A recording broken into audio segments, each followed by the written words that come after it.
आइए। जय जय श्री राम, जय श्री हनुमते नमः।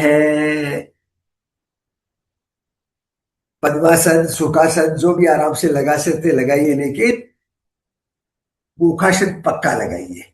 हनुमान मुखासन।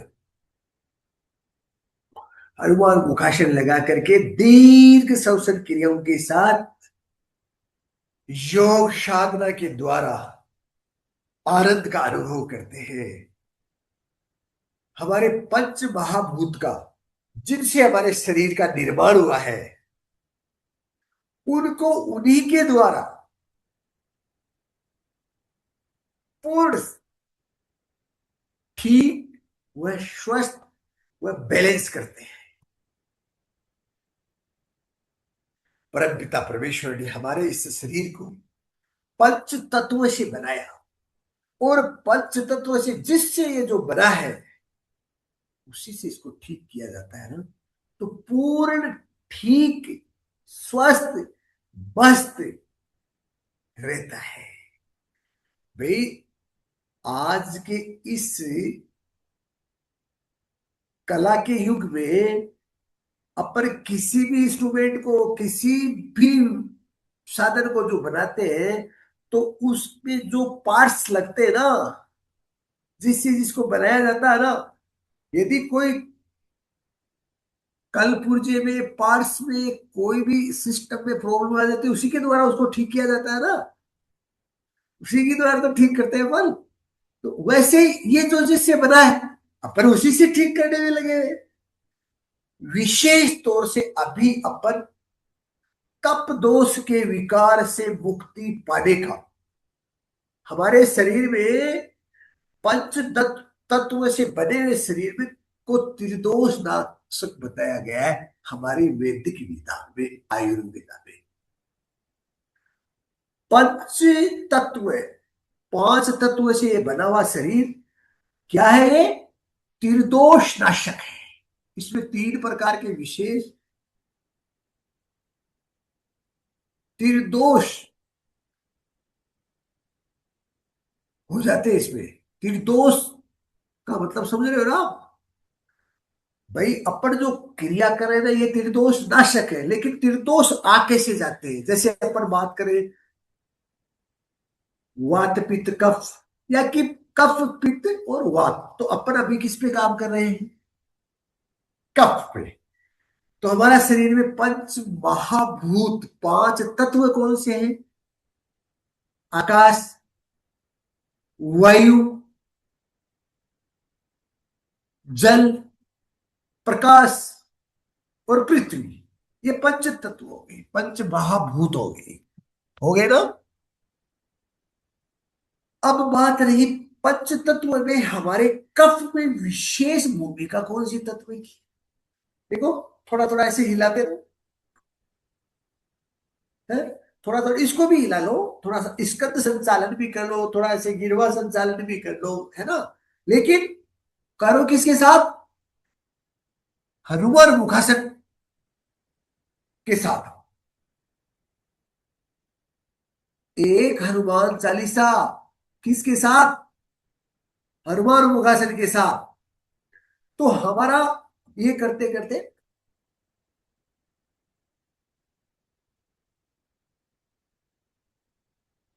हमारा पंच तत्व में बात हो रही है कि हमारे कप में विशेष भूमिका क्या है, और कौन से तत्व की विशेष भूमिका है? कप तत्व में हमारी विशेष भूमिका है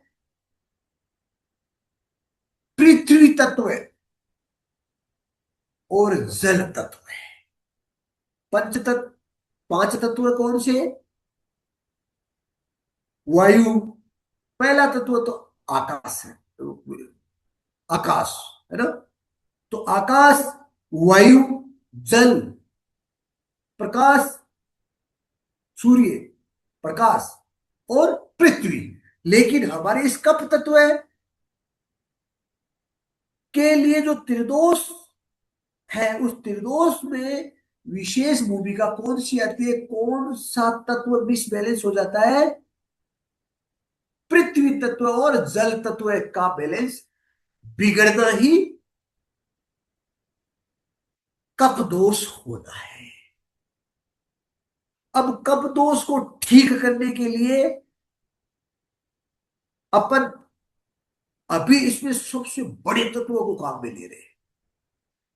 भाई कफ तत्व को अपन जल और पृथ्वी तत्व को मिलाकर के भी ठीक कर सकते हैं, लेकिन अपन ने अपने को ठीक करने का मतलब ये नहीं कि नॉर्मल अपने को कंट्रोल करना, नो, कंट्रोल से क्योर करना है। जीवन भर हमारा शरीर में कफ जो तत्व है, कफ दोष जो है ना, वो कभी भी दोष के रूप में हावी नहीं होना चाहिए। हमारे पंच तत्व बैलेंस में रहने चाहिए। जल तत्व एवं पृथ्वी तत्व का डिसबैलेंस हो जाना, बिगड़ जाना, क्या होता है शरीर में? कफ दोष। अब कफ दोष का मतलब कैसे पता लगे कि हमारे कफ दोष हो गया? कफ दोष ओनली ये छोटा सा ही मामला नहीं है। अपन तो ये शुरुआत करें। देखो दोस्तों, मैं आपको बहुत बारीकी से समझाना चाहता हूं। आप इसको समझते हुए, कॉन्सेप्ट को क्लियर करते हुए, एकदम कंफ्यूजन को हटाते हुए, डाउट क्लियर, कब का हमें पता कैसे लगे कि ये शरीर हमारा कफ दोष से पीड़ित हो गया है। ये जो हमारी व्याधि आई है, ये हमारे जो शारीरिक जो वेदना होने लगी है, ये कफ दोष है या क्या है? कौन सा दोष है ये? कैसे पता लगे? छोटा सा, छोटा सा, एकदम साधारण सी बात है। क्या? ध्यान में रखना अपने को। दोष तो तीन ही है। क्या? कफ, पित्त एवं वात। अच्छा, अब मैं आपको बता रहा हूं कि दोष से जैसे बात चलती है, अपन विधि विधान के तहत बात करते हैं, तो कफ दोष छोटा है, उससे बड़ा पित्त दोष है, उससे बड़ा वात दोष है। लेकिन उस बात से आपको आप दिमाग, अपने तो दोष मीन्स दोष है, हमें तो दोष को अस्त करना है और मस्त रहना है। क्या करना है? दोष को अस्त करना है और मस्त रहना है। तो उसके लिए हमारे तो चाहे छोटा है चाहे बड़ा, कोई सा भी दोष हो गया ना, वो दोष है, ये मान लो आप। वो क्या है? वो दोष है। तो कब दोष होने पे क्या होता है? बीमारी छोटी सी होती है शुरुआत में, वो बहुत बड़ी बन जाती है। तो हम वात दोष को बड़ा मान रहे, लेकिन कब दोष भी इतना बढ़ सकता है कि कहीं जानलेवा बन जाए। तो हमें इसके लिए पहली बात तो शरीर को, मैंने कुछ कल इंडिकेशन बताया था कि बीमार कमजोर होने से पहले शरीर हमारे को क्या करता है? इशारा करता है, इंडिकेट करता है। तो हमें अलर्ट हो जाना है। बॉडी हमारे को अलर्ट मोड पे लाती है। तो अलर्ट होकर के हमें समझना भी ना, हम अलर्ट तो हो गए, वीकनेस शुरू हो गई, लेकिन हमें ये पता ही नहीं लगा कि हमारे हुआ क्या। अरे ये कब दोष हुआ है, ये वात दोष हुआ है, ये पित्त दोष हुआ है, क्या हुआ? छोटा सा इसका साइन आप समझ दो, इंडिकेशन दो कि हमारे शरीर में कहीं भी कफ अधिक बनने लग गया, कफ दोष हो गया, हमें कफ की विशेष महसूस होने लग गया। विशेष कफ, कैसे कफ, कहां से कैसे पता लग गया? अब कफ, चाहे कफ आपके लंग्स में ऐसे भारीपन हो गया, कफ कोल्ड हो गया, कफ दिख गया ना आपको, एक्सेस एक्स्ट्रा कफ, ऐसा नहीं कि कफ जीरो हो जाएगा, कफ भी रहेगा, वात भी रहेगा, पित्त भी रहेगा, लेकिन वो बिगड़ना नहीं चाहिए। मैं बोल रहा हूं ना कि जल और पृथ्वी तत्व मिलकर के कफ का निर्माण करते हैं। अरे लेसिपी, कफ चिकना नहीं होता है क्या? तो शरीर में चिकनाहट नहीं चाहिए क्या? चाहिए ना। बिल्कुल खत्म हो जाएगा तो आपका मामला ही गड़बड़ हो जाएगा बड़ा। लेकिन वो जैसे ही बढ़ने लगा, गड़बड़ हो गया। हमें पता लगना चाहिए कि हमें कफ दोष कैसे हो रहा है, तो उसके लिए क्या करें, वही तो अपन कर रहे हैं। जैसे ही कफ चाहे मुंह से आने लगे, चाहे कफ नाक से आने लगे, क्या हो गया? कफ दोष हो गया। मुंह से आने लगा, क्या हो गया? खांसी आने लगी, कफ कोल्ड है, तो क्या हो गया? कफ दोष हो गया। नाक से ब्लॉकेज हो गया, पानी गिरने लग गया, कफ गिरने लग गया, तो क्या हो गया आपको? कफ दोष हो गया। आंख से गड़बड़ हो गई, क्या हो गया आपको? कफ दोष हो गया। आंख में जो गड़बड़ाहट हुई, आंख से कफ गिरने लगता है, कहीं के मुंह से, कहीं के नाक से, कहीं के आंख से कफ, तो क्या हुआ? कफ दोष हो गया। कान से जो रसी के रूप में, मवाद के रूप में, क्या है?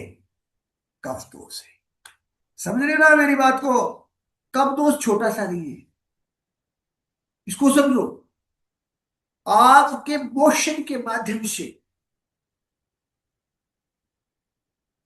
मोशन पास करते हुए उसके साथ यदि कफ आने लग गया, आपकी कफ दोष हो गया। यूरिन पास कर रहे, उसमें कफ जैसा पदार्थ यदि आने लग गया, क्या हो गया? कफ दोष। समझे मेरी बात को? तो कफ पूरे बॉडी में, अपन कब इतना सा ही समझ रहे हैं ना, वो इतनी बात नहीं है, आगे भी है। परंतु इसको हमने पहले क्या बात हुई अपनी, कि कफ दोष का हमें पता कैसे लगे कि कफ दोष हो गया।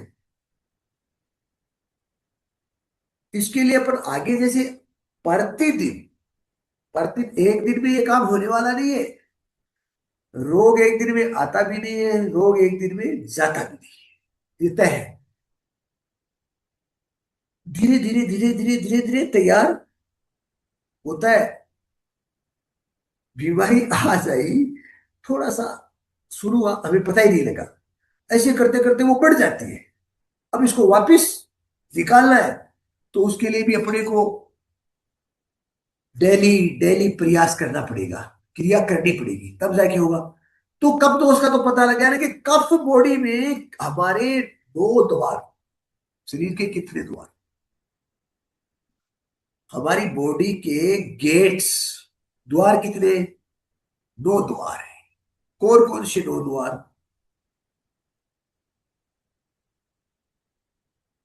आंखें कितनी है? दो, चार, पांच। चार क्या हुआ? अरे दो आंख, लेफ्ट राइट, दो नाक, नाक के द्वार नहीं है क्या? दो, एक लेफ्ट से एक राइट से, तो दो और दो चार। मुख कितना हुआ? पांच। कान दो, कितना हुआ? सात द्वार। फिर दो नितंब, एक गुरुद्वार और एक मूत्र द्वार, कितने द्वार हो गए? ये नौ द्वार मुख्य। इन नौ द्वार से भी कफ विशेष महसूस होता है आपको, वो कफ दोष है। अब कफ दोष के लिए क्या करें? ये कफ दोष कैसे हुआ? होने का कारण तो क्या है? होने का कारण क्या है कि हमारा पृथ्वी तत्व और जल तत्व का बैलेंस बिगड़ गया। समझ गए आप? अब इस पृथ्वी और जल तत्व का बिगड़ करके ये पहुंचा कहां तक है? ये दोनों बिगड़ते ना, पृथ्वी तत्व और जल तत्व है, ये हमारे वायु तत्व को भी डिस्टर्ब कर सकते हैं, हमारे आकाश तत्वों को भी डिस्टर्ब कर सकते हैं, हमारे मतलब प्रकाश जो पंच तत्वों से बना हुआ है ना, इसको कहीं भी ये कर सकते हैं। तो कहने का मतलब ये जब बढ़ता है ना, कप दोष। तो इस कप दोष बढ़ता बढ़ता ये फिर क्या करता है, कुछ दो जो वो है ना, दो जो क्या, कप दोष की बात में अपन बात कर रहे हैं पित्त दोष और वात दोष, उनको भी बुला लेते हैं, उनको भी तैयार कर लेते हैं। तो अपने को क्या करना चाहिए, तब अपने को फिर इसी पंच तत्व को ही लागू करना पड़ता है। तो अभी अपन क्या कर रहे हैं, जो अभी अपन किससे ठीक करें, प्राणों से, वायु से, वायु तत्व से अपन ठीक करने में लगे। वायु तत्व के क्या क्या तरीके जो अपन लगा ही रहे हैं, वायु तत्व के बाद में अपन दूसरे तत्वों को भी काम है, मुख्य तो इसके जल और पृथ्वी है। जब अपन जल और पृथ्वी पे पहुंचेंगे, पंच तत्वों का कंप्लीट करेंगे, तब क्योर का पूरा सिस्टम अपने को मिलेगा। अभी सिर्फ अपन एक पे काम कर रहे हैं, किस पे, वायु तत्व है। अभी तो वायु तत्व बड़ा स्पेस तो बचा हुआ ही पड़ा है, स्पेस भी बचा हुआ है, प्रकाश भी बचा हुआ है?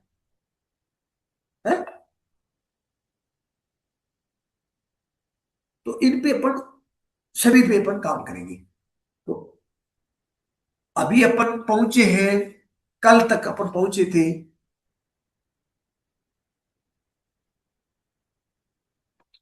अपने चार हनुमान चालीसा प्राणायाम तक, कि हमें ये जो प्राणायाम की जो क्रिया करें हनुमान मुखासन के साथ,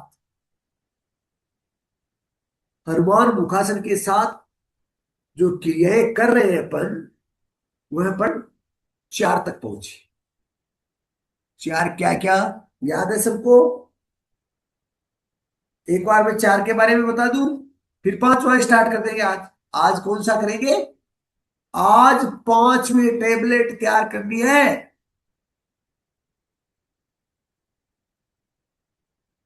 चार तो अपन ने कल रेडी करी थी, बताओ मुझे, मैं आपको अवगत कराना चाहता हूं, आपके ध्यान में लाना चाहता हूं ये चीज। फर्स्ट क्या, प्रथम टेबलेट, प्रथमो सिद्धि क्या, हनुमान मुखासन।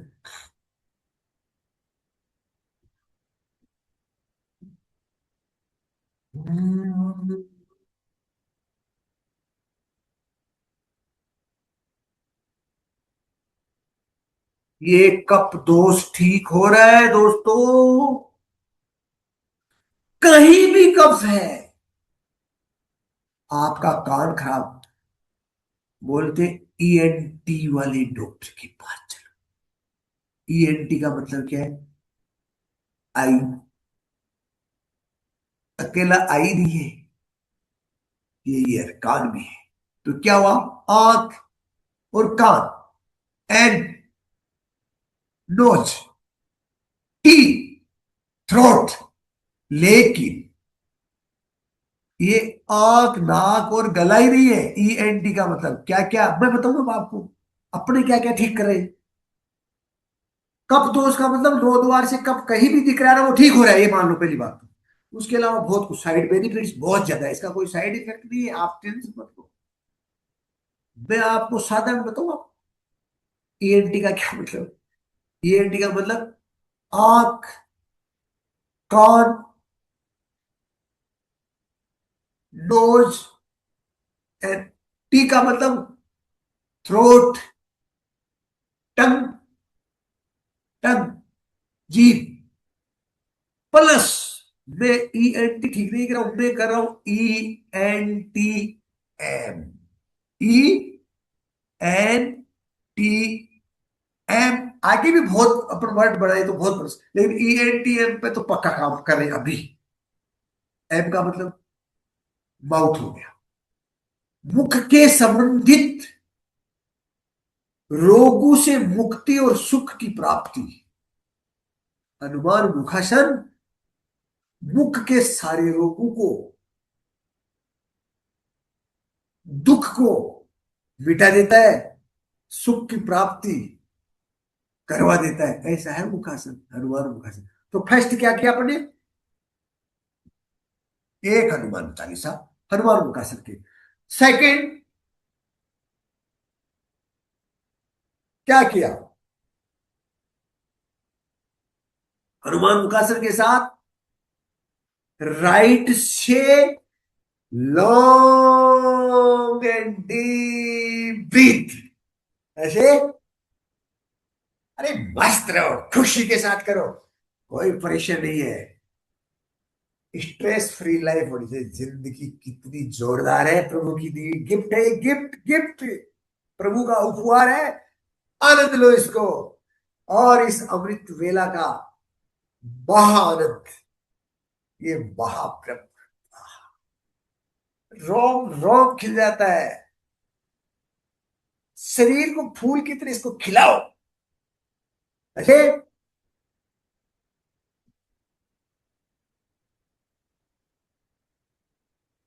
करते रहो मेरे साथ, मेरे साथ जैसे मैं कर रहा हूं वैसे आप भी करते रहिए। बड़ा आनंद का कार्य, क्या बात है? अरे आप सोचो, इस समय ब्रह्म मुहूर्त में जग करके आप ये साधना कर रहे हो, भगवान की कितनी बड़ी कृपा होगी। लोग सो रहे, उठा नहीं जाता, जगा नहीं जाता, क्या कर? अरे जगो, जिसने स्वयं को जगाया है उसी ने जग को जगाया है। हमारी बॉडी डिश ऑर्डर होगी, और को क्या ऑर्डर दोगे आप? हमारा कहना, हमारा शरीर ही नहीं मान रहा, कैसे बनेगा बेचारा? ये कैसे बनेगा? इसके अनुसार आप कर ही नहीं रहे हो, है?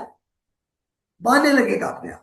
तो बॉडी को ऑर्डर में लाओ, डिश ऑर्डर मत हो, होने दो। हमारे शरीर को, हमारी बॉडी को डिश ऑर्डर नहीं होना चाहिए, एकदम ऑर्डर में होना चाहिए। फिर देखो क्या होता है। सेकंड क्या? राइट से बढ़ना हनुमान मुखासन में, और हनुमान चालीसा की चौपाई को गुनगुनाते हुए लेफ्ट से छोड़ देना। ये सेकंड कैसे?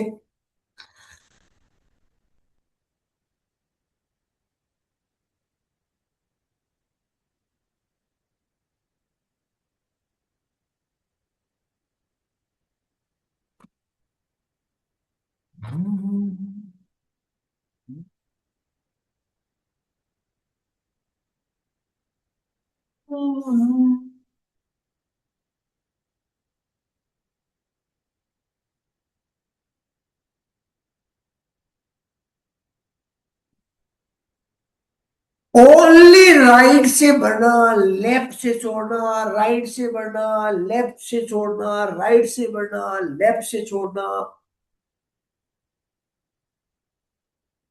सूर्य सवर बोलते हैं इसको, राइट को। उष्ण ऊर्जा देता है, उष्ण ऊर्जा। आपके शरीर की जो वीकनेस है, जो कूलनेस है, जो शरीर ठंडा पड़ गया है, उसको एकदम एनर्जेटिक बना देगा। अरे 60 की साल में 8 की साल, जैसे बच्चों की तरह खेलते हैं, 60 में 8 जैसी ऊर्जा मार्केट में मिलती है क्या भाई? 5 kg ऊर्जा दे दो, एनर्जी दे दो मुझे, मेरे लिए।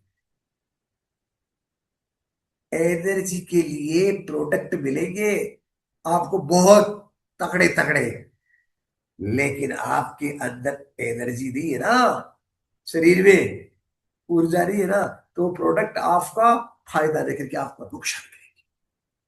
और आपके पास एनर्जी है, मैं क्या बोल रहा हूं? बैलेंस। बाहर से जो अंदर डाली हुई एनर्जी से अंदर ज्यादा अपने पास पहले से एनर्जी रहनी चाहिए, तब एनर्जी से एनर्जी बन करके सुपर एनर्जी में काम हो जाएगा।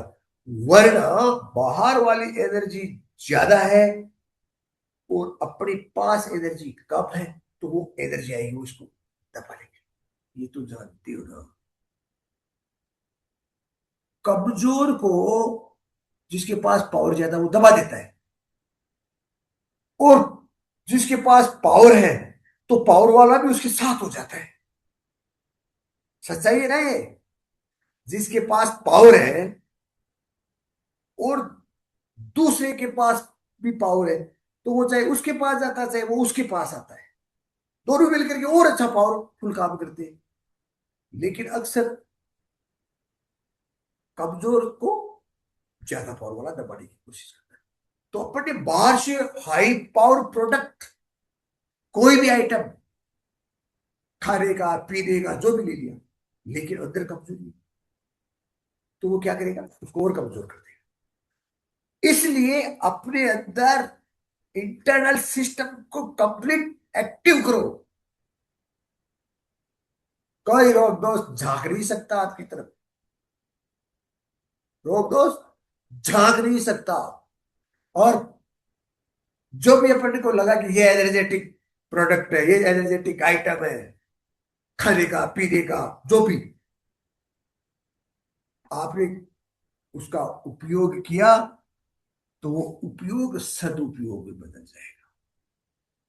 उपयोग उसका सदुपयोग हो जाएगा सौते ही, और वो एनर्जी दे देगा।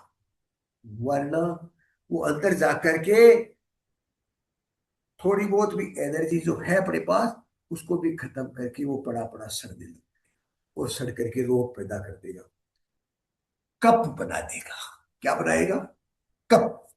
दोस्तों कफ कैसे बनता है? मैं तो कुछ खाता ही नहीं, मैं तो ऐसी कोई ठंडी चीज नहीं खाता, मैं कोई ठंडे में नहीं जाता, मेरे कफ कैसे हो रहा है?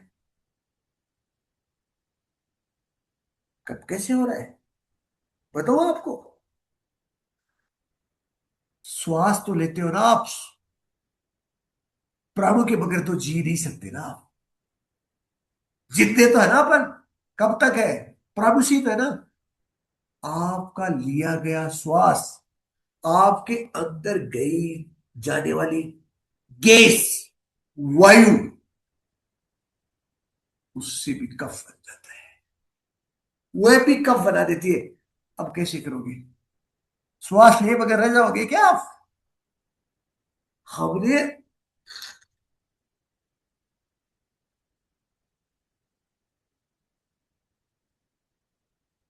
लिया ना श्वास,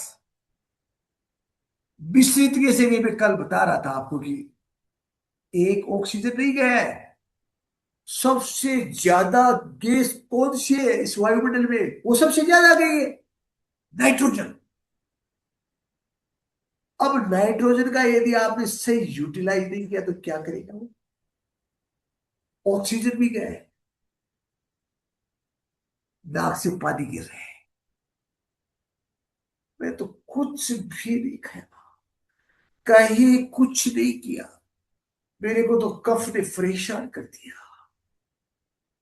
बिगड़ गया मामला। ये क्यों बन रहा है भाई? कोई भी चीज बने वो बाई प्रोडक्ट, उसको बनने से पहले उसको रॉ मटेरियल तो चाहिए ना। अब कफ का रॉ मटेरियल क्या है? आपने श्वास लिया ना, उससे भी कफ बन गया। आपने पानी पिया ना, उसका भी कफ बन गया। आपने खाना खाया ना,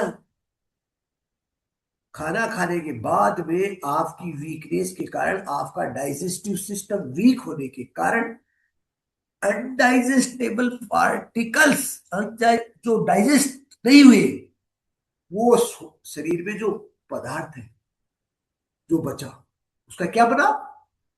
कफ बन गया। श्वास भी हमने लिया, लिया ना, जल पानी भी हमने पिया, पिया ना, खाना हमने खाया ना, उसका क्या बना? कफ बन गया। क्यों? कि हमारे शरीर के अंदर ये मामला डिसबैलेंस हो गया, जिससे कफ बैलेंस होता है। कफ को बैलेंस कौन रखता है? पृथ्वी और जल। और कफ को बिगाड़ता कौन है? जब ये इनका एक बैलेंस बिगड़ा, कफ बिगड़ा, तो वो कफ क्या हो गया? कफ दोष में बदल गया। एक तो कफ हमारे शरीर को ठीक करता है, पृथ्वी तत्व है, हमारे होने का संकेत है, हमारे होने का इंट्रोडक्शन है कि हम है, पृथ्वी होने का प्रमाण है। एक एक को अपन बहुत तरीके से करेंगे क्लियर, लेकिन हम है लेकिन मामला बिगड़ गया, तो इसके लिए अपने को ये क्रियाएं कब कैसे हो जाता है बताया ना मैंने आपको, ऐसे ऐसे हो सकता है, श्वास लेने से भी कम बन सकता है। तो इसको ठीक करने का तरीका दो, क्या बोला मैंने, राइट से बढ़ना लेफ्ट से छोड़ना, राइट से बढ़ना लेफ्ट से छोड़ना, हनुमान चालीसा के साथ वाइब्रेशन। देखो दो चीज, इसके साथ तीसरी जोड़ेगी ना तो क्या होता है, लॉन्ग ब्रीथ।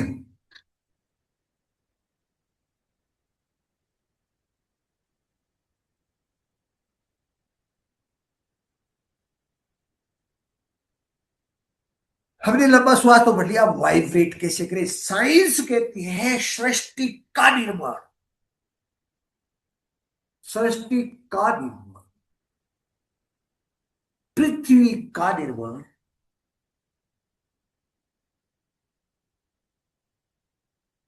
वाइब्रेशन से हुआ, कंपन से हुआ। Very good.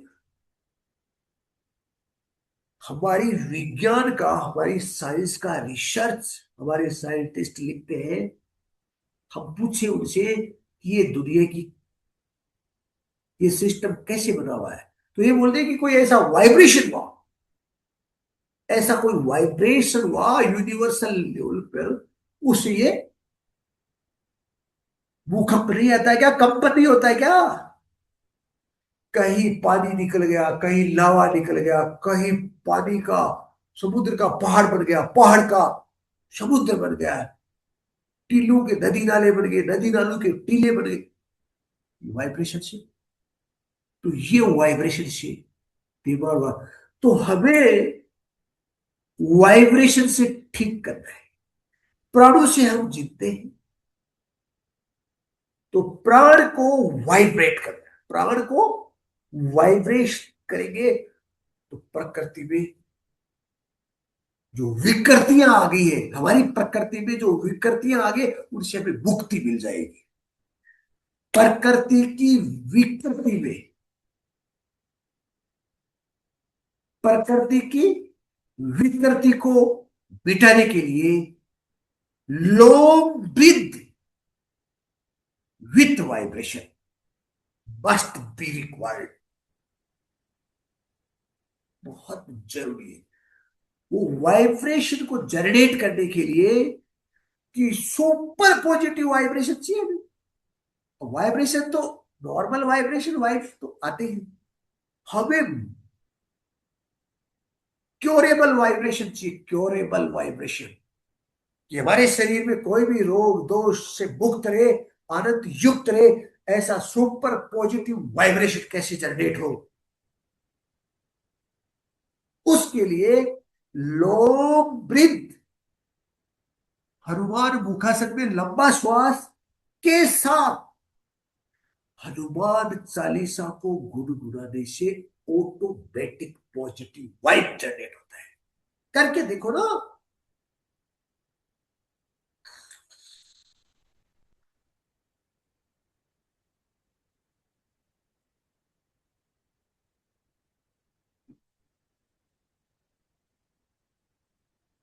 राइट से बड़ा लेफ्ट से छोटा है, किसके साथ, वाइब्रेशन। अरे लॉन्ग ब्रीथ ले लिया, हनुमान मुखासन कर लिया, लेफ्ट से छोड़ रहे, वाइब्रेशन लाना है ना, तो वाइब्रेशन के लिए लॉन्ग ब्रीथ तो हो गया लेकिन वाइब्रेशन तो नहीं हुआ, वापिस छोड़ दो बगैर मुंह खोल करके, कोई वाइब्रेशन नहीं, नाक से छोड़ कोई वाइब्रेशन नहीं हुआ, क्या, लेकिन मुंह को हनुमान मुखासन लगा करके हनुमान चालीसा के वर्ड्स, अब हनुमान चालीसा से ही वाइब्रेशन कैसे, हनुमान चालीसा के हर शब्द में बाहर सकती है, ये शब्द कोई कविता नहीं है, ये शब्द अपने आप में महामंत्र है। इनका जाप करने से, इनको इसी विधि विधान से इस तरीके से बनाया गया है, एक एक शब्द का निर्माण हुआ है, वो शब्द आपके अंदर नव निर्माण कर देंगे, जीवन का नव निर्माण, नया निर्माण। इस लॉन्ग ब्रीथ के साथ हनुमान मुखासन में हनुमान चालीसा को गुनगुनाते हुए श्वास को खाली करते हैं, आपके शरीर का इंटरनल ट्रांसफॉर्मेशन हो जाएगा। क्या ट्रांसफॉर्मेशन? अंतरीय शुद्धिकरण हो जाएगा, शुद्ध हो जाएगा, स्वस्थ हो जाएगा। ये पावर है इन वर्ड्स में। इस दुनिया में लोग सिर्फ हनुमान चालीसा का जाप ही करते हैं। श्री गुरु शरण सरोज रज निज मन मुकुर सुधारी बरनउँ वर विमल जसु जो दायको फल चारि। जाप ही करते, उससे ठीक होते। परंतु मैं कह रहा हूं उससे, वो सिर्फ जाप करने मात्र से ही सब कुछ ठीक हो जाता है। यदि अपन इसको scientifically by method positive to positive, positive best positive super positive vibe generate करने के लिए, वाइब्रेशन जनरेट करने के लिए यदि अपन व्यवस्थित विधिवत करते, कितना लाभ। कोई मापदंड नहीं है, मापदंड नहीं है।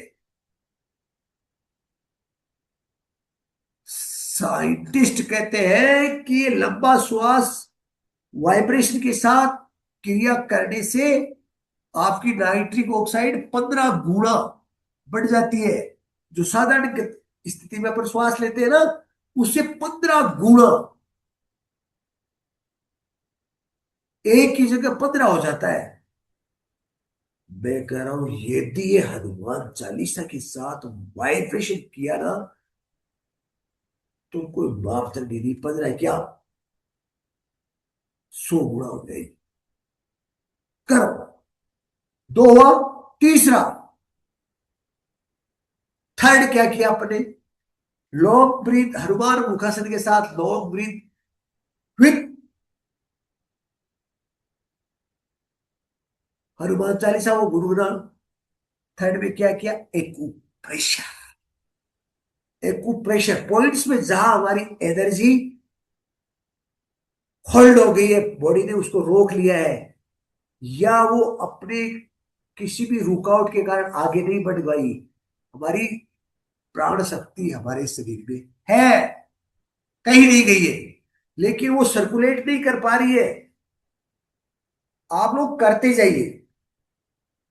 मैं जो बता रहा हूं, एक हुआ तो मैं बोल रहा हूं, मैं आपको बताना चाह रहा हूं, लेकिन आप एक हनुमान चालीसा हो गया, दूसरा हनुमान चालीसा राइट से लेफ्ट छोड़ने वाला हो गया, तीसरा, थर्ड,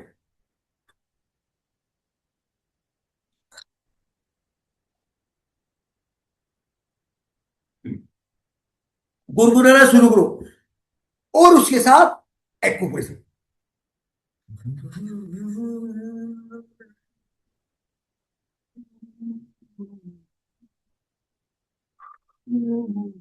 मैंने कहा कहा पूरा बताया ना एरिया, उसमें पूरे पे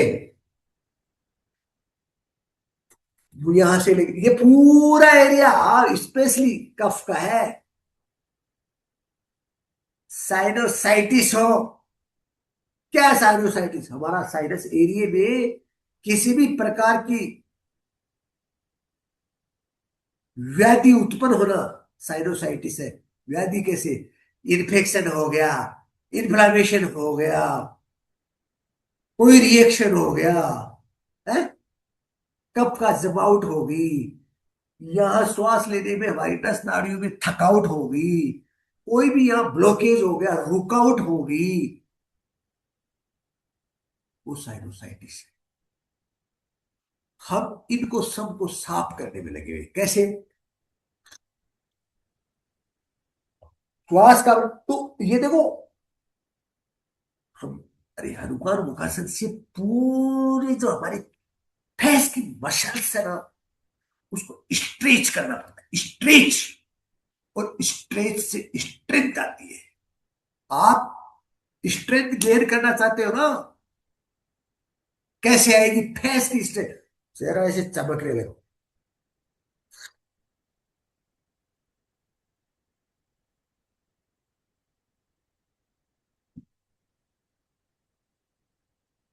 ये हड्डी, ये ये यहां से शुरू करो, यहां से, ऐसे, जो तिलक लगाते हैं ना, इसके पीछे बहुत बड़ा लॉजिक है।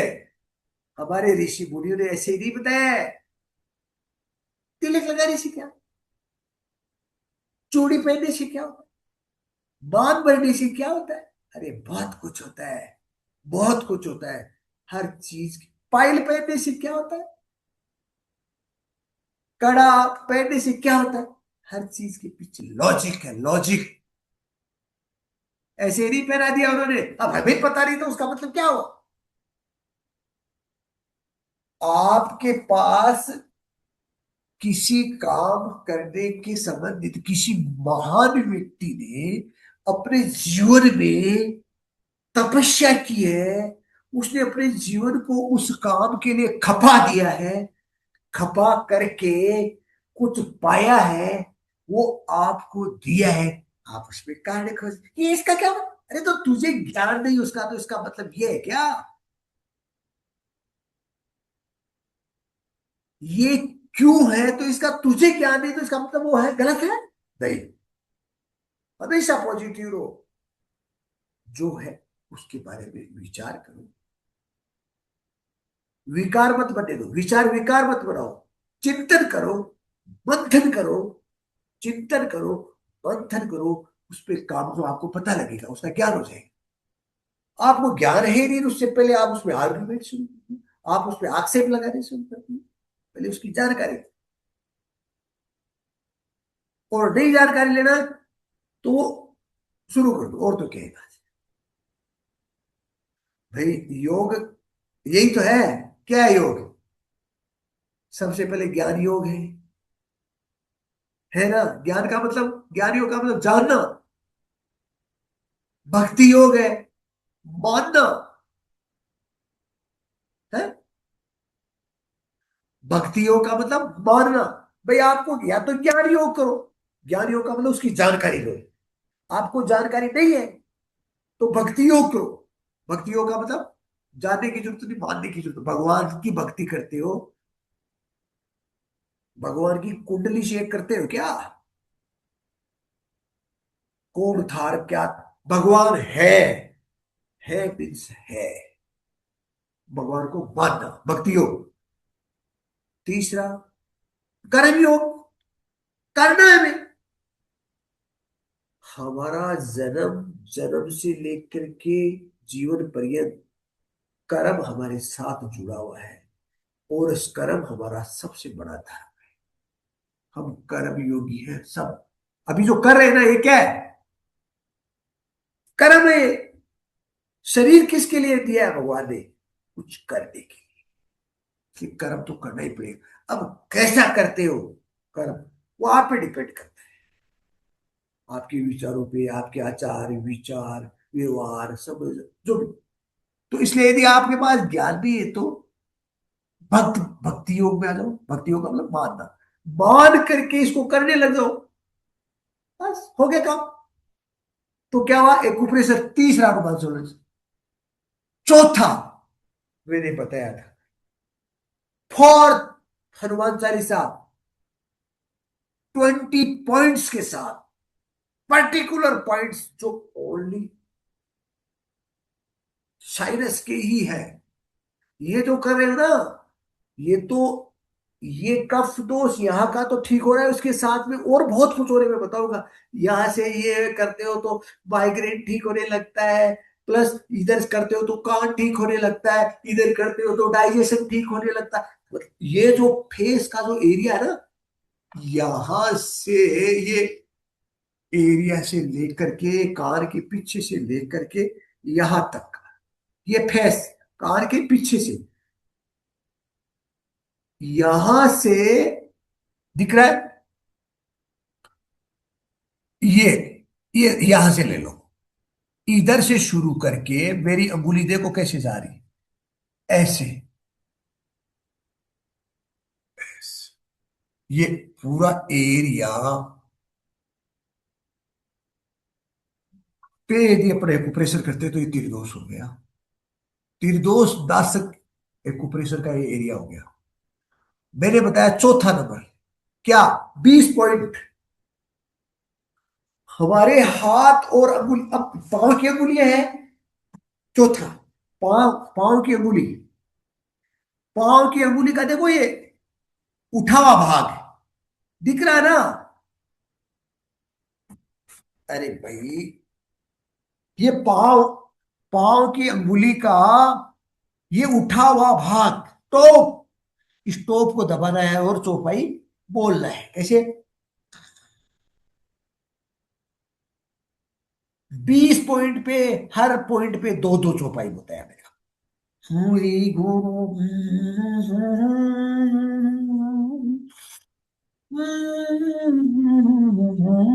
ऐसे श्वास भरते जाओ, नाक से छोड़ते जाओ। श्वास भरना भी नाक से और छोड़ना भी हनुमान चालीसा को गुनगुनाते हुए नाक से। लेकिन नाक से तुम नहीं भर सकते, किसी को ब्लॉकेज है तो ऐसे इसको ऐसे इस चेहरे को नीचे खींच करके श्वास को भरना है। ऐसे, ऐसे करोगे तो ठंड हो जाएगी, ऐसे कर दिया तो कूलिंग और बढ़ जाएगी आपकी। बाई मेथड, बाई मेथड करना, बाई मेथड। गड़बड़ मत करना, ज्यादा नुकसान नहीं होगा लेकिन फायदा नहीं होगा, परेशान हो जाओ। कैसे करना? दो चौपाई, फिर दो चौपाई, फिर दो। अरे इस पे पॉइंट कौन सा, ये उठा हुआ भाग, उठा हुआ भाग अंगूठे का। अब अंगूठे पे आ जाओ। अंगूठे पे भी देखो ये देखो, इस ऊपर वाले भाग पे अपन जब देखते हैं ना, तो देखो ये बिंड पे ये थोड़ा सा ऐसे टॉप बना हुआ है ना, ये टॉप, वो टॉप को दबा दो। ये जो टॉप है ना, इस टॉप को फ्रेश करवाओ। आप देखना, दो में कंपेयर कर लेना। एक आदमी पूर्ण स्वस्थ है और एक को साइनोसाइटिस की प्रॉब्लम है, उसका टॉप आपको उठा हुआ मिलेगा। उसका टॉप, अंगुलियों के टॉप से ना, ये ये आपको दबे हुए नहीं मिलेंगे। और जो साधारण है ना, जिसके कफ, ये साइनोसाइटिस नहीं है, कपदोष अलग है। कपदोष का ही एक पार्ट है ये साइनोसाइटिस, कंप्लीट कपदोष नहीं है। और भी कपदोष में तो और भी बहुत पॉइंट्स है, लेकिन जिसको ये प्रॉब्लम है ना, या ब्लॉकेज है ये सिस्टम, उसकी ये उठी हुए मिलेगी, उठे हुए मिलेंगे। तो इनको दबाना है सुबह से। पूरा हनुमान चालीसा करो, एक बार कर लो, दो बार कर लो, 7 बार तक करना। आज पांचवे की जब बात हो रही है ना, क्या करना 5 बार, मुख को ऐसे, मुख को बंद करके, मुख को हनुमान मुखासन लगा करके गले से श्वास लेना है। गले से श्वास लेना है और फिर नाक के अंदर से श्वास लेना है। ये दो तरीके। कैसे?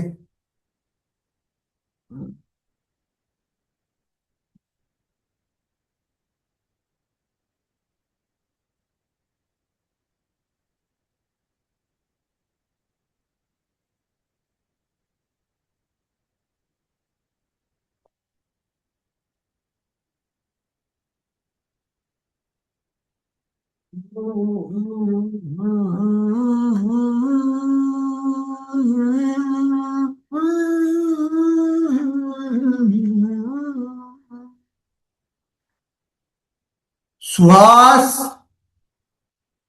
मुख से और नाक से नहीं आएगा, तो मुख बंद है तो श्वास तो नाक से ही आएगा, लेकिन बाई साउंड ऐसे आ,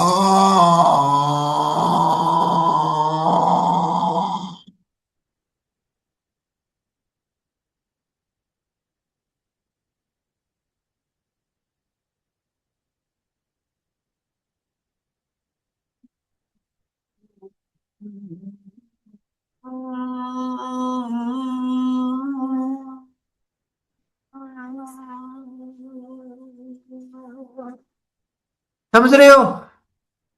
यहां से ध्वनि आनी चाहिए। इसका परफेक्ट नियम तो है मुख को बंद करके गले से श्वास भरो, लेकिन कोई मुख को बंद करके श्वास नहीं भर पा रहा है, प्रॉब्लम आ रही है। वो क्या करे? उज्जाई प्राणायाम जानते हो? उज्जाई प्राणायाम के द्वारा पूरा श्वास भर करके हनुमान मुखासन में उज्जाई प्राणायाम करते हुए श्वास को अंदर होल्ड करके नाक से हनुमान चालीसा का जाप करते हुए श्वास को छोड़ दें। कैसे? हनुमान मुखासन पहले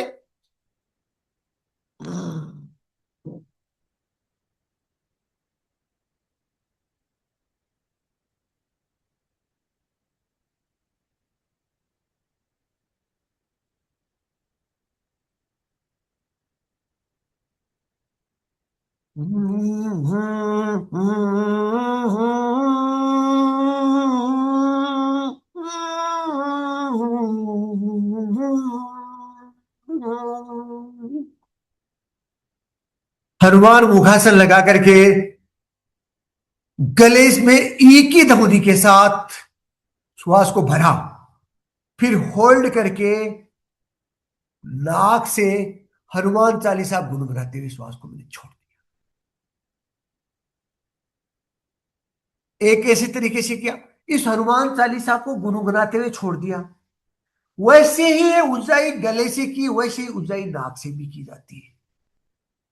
अब नाक से ऊंचाई करेंगे, ये जो ऊंचाई क्या करेगी, जो अंदर ऊंचाई के बहुत फायदे हैं। नाक से की हुई ऊंचाई और गले वाली ऊंचाई तो आपकी थायराइड को भी ठीक कर देती है। अरे कब, थायराइड क्या है? ये भी कब दोष है। मैं आपको एक एक चीज बता रहा हूं, आप अद्भुत रिजल्ट, सरप्राइजेबल रिजल्ट। एक बीमारी को ठीक करने जाओगे 50 बीमारी ठीक हो जाएगी। एक रोग को ठीक करने के प्रयास में 100 रोग ठीक हो जाएंगे। ऐसी महिमा है नेचर की, प्रभु की, प्रकृति की। अद्भुत महिमा है। आप शुरू तो करो। नाक से हो जाए कैसे करें? नाक से, मुंह से किया आपने, ऐसे नाक से कैसे? देखो, मुंह को बंद करो, नाक की गहराई में जाओ, यहां यहां ध्यान करो गहराई में। जैसे आपने एक ही ध्वनि के साथ यहां से श्वास भरा ना, यहां से श्वास को भरो, यहां से टच करो इसको, ऐसे देखो।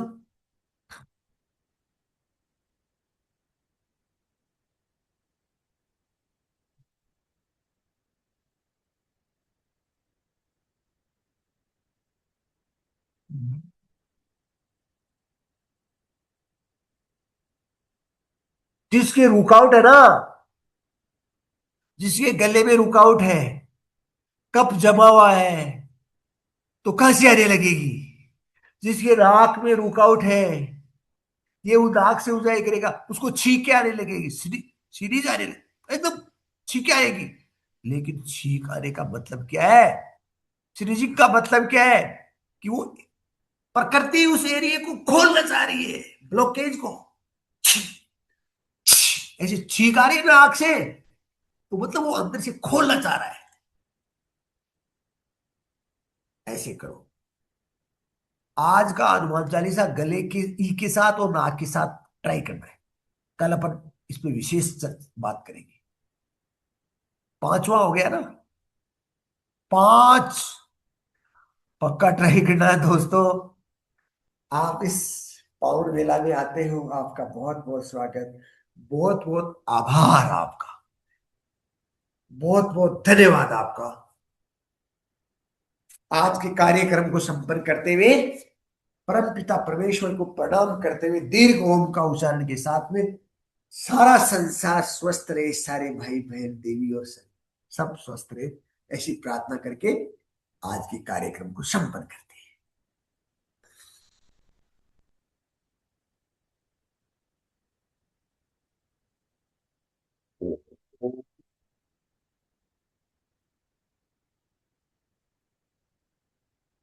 सर्वे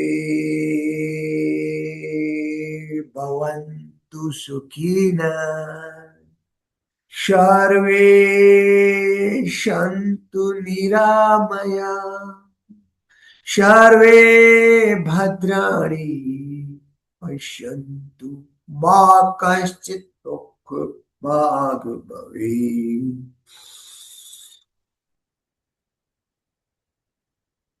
ओम शांति शांति शांति ओम। श्री परमात्मने नमः। आराम से धरती माँ को प्रणाम करो, माँ को, और भगवान को प्रणाम करते हुए आपको सबको धन्यवाद। जय हो आपकी, आनंद मंगल, वह हो आपका जीवन। इसी ऊर्जा के साथ कल सुप्रभात में करते हैं मुलाकात। धन्यवाद। जय हो। हरे